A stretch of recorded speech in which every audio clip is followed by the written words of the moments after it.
Greetings, my digital communication friends, and welcome to week 2 of our class and our work together.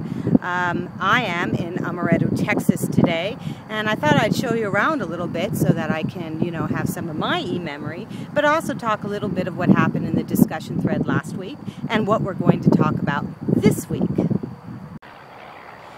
Well, I have to be frank. If I had to compare the amount of pictures and documentation I took of Oklahoma compared to what I've taken of Texas so far, I'd have to say Oklahoma has really won out, because this is pretty much all I've seen of Texas. A matter of fact, the RV park that I'm staying at right now is far more interesting to look at than most of the terrain I have seen in Texas. But that brings to mind something that Tiffany said in discussion thread 2 this week, which was she asked a very, very, very important question: what memories are worth saving? Now, I find this to be an intriguing question because, one, we do make those kind of determinations. And when we collected memories in a physical kind of way, with physical pictures, physical mementos, and so on and so forth, we had to consider how much we wanted to save. Because, quite simply, we live in small spaces and can only save so much. But consider this. If we are working with digital e-memory, we don't have to be so concerned about space and if we have enough room to save everything. A matter of fact, we can decide to save everything that we want to. We can save everything from dinner menus to every single receipt to every single picture, because all they're doing is taking up space in a digital space and not in a physical place. Does that make sense? The other thing we can consider is this. How is it that we are determining that one memory is more important than another memory? And are we only considering what the memories mean to us specifically, or to people that might come across these memories later on?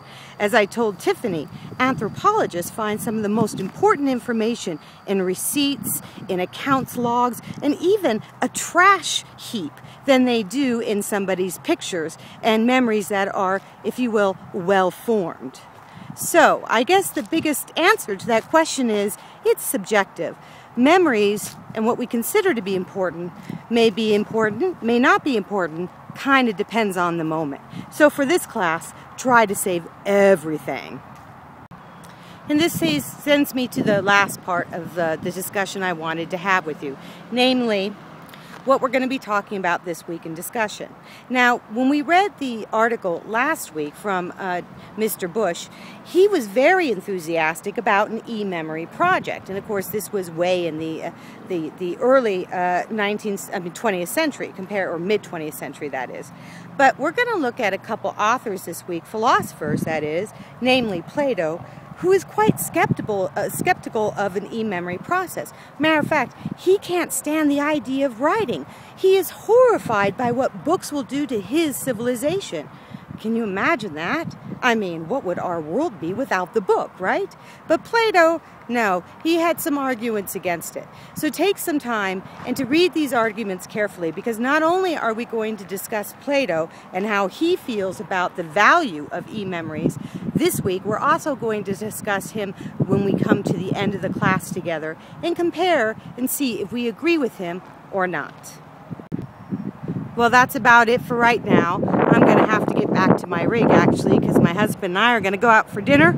They had these advertisements along the side of the road that said, if you can eat a 72-ounce steak in less than an hour, that you can get it for free.